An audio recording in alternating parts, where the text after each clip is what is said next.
Changing oil filter housing gasket. Average price between $256 and $350 something, or $32 something like 300 bucks, maybe more.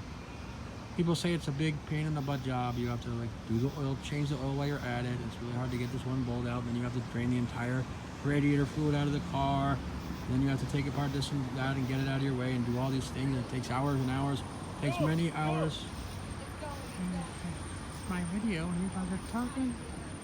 Takes many hours to, I don't know, even for a mechanic to do it. A big pain in the butt. This is how it really is. It is on, in this particular car, on the left side. You don't have to jack the entire car up. You jack just this one corner of the car up. And when you do, the oil filter, because they say you have to change the entire oil and everything, that you have to take out the oil filter. Not true. The oil filter's here. The drain cap to the radiator's here. Once you pick up this wheel, which attaches to the oil filter, and behind it, the oil filter housing gasket, but you don't have to pay 10 bucks for it, which is what it costs. You can make your own gasket for 50 cents. Anyway, nothing of the sort. You don't have to change the oil. You don't have to do anything. You pick up just this thing, not the whole car, and put a jack stand under it. Crawl under, turn the wheel first so it's not in your way. Actually, this way, I think. Then crawl under the car, jack up this one thing, pop a jack stand there, crawl under the car, take this one bolt out with a flat socket wrench, unplug it, take a flat socket wrench with a self-ratcheter. If you already have that, that's what keeps it at 50 cents. Take the bolt out, which is the oil pressure sensor switch gizmo, which is actually bolted into the thingamajig. Then you loosen the bolts to the oil. You do not in a brand new oil pan, so you will reuse the oil, not do a whole oil change, and drain out about 3 quarts of oil, because the car is tilted that way and the oil filter is here, which is now up. Not even 3 quarts, maybe two quarts, whatever. Just a little bit of the oil. That way, when you take off the oil filter, it won't be higher than the oil filter hole, and you will reuse it. You use one of those $3 oil pans, and you can even clean it when you're done, costing you nothing, no oil change. Meanwhile, preferably before you even lift up the car, you take the little out of the drain plug out of the radiator, drain it as much as it'll drain, which is like 2 gallons, into a big bucket, which you will reuse with a funnel later, and not do a radiator fluid change either. Still, all this costing you 50 cents, provided you have one of those $3 oil pan things that you'll just clean and be able to reuse later. Now the car's tilted. Most of the transmission fluid does not have to be gone.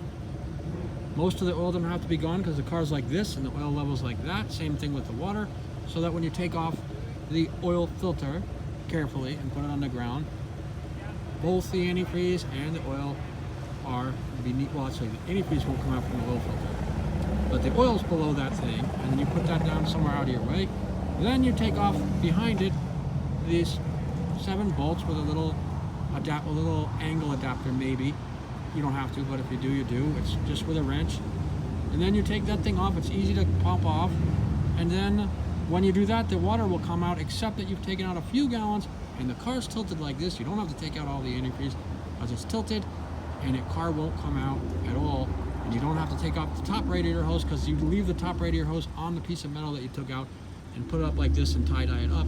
Hence, there go. You do not have to empty much radiator fluid either, and you will reuse that in the oil, costing you still nothing.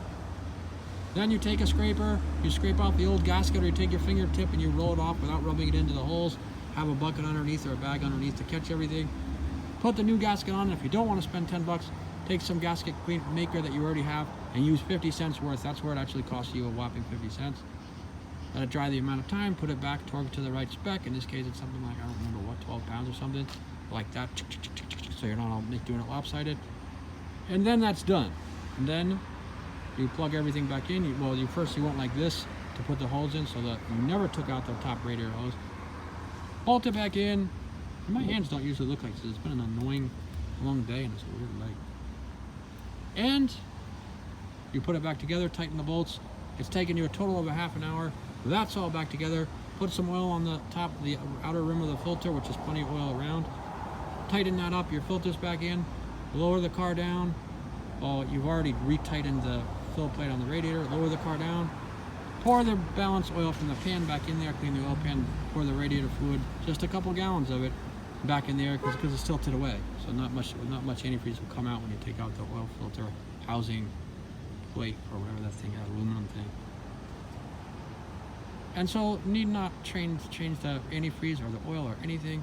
It doesn't take you a long time. You don't have to do all those numerous complicated steps they speak of. You can be clever, do the whole thing yourself in a half an hour, and total costs. Try 56 stinkN-cNts out for size. Gotta go back to work.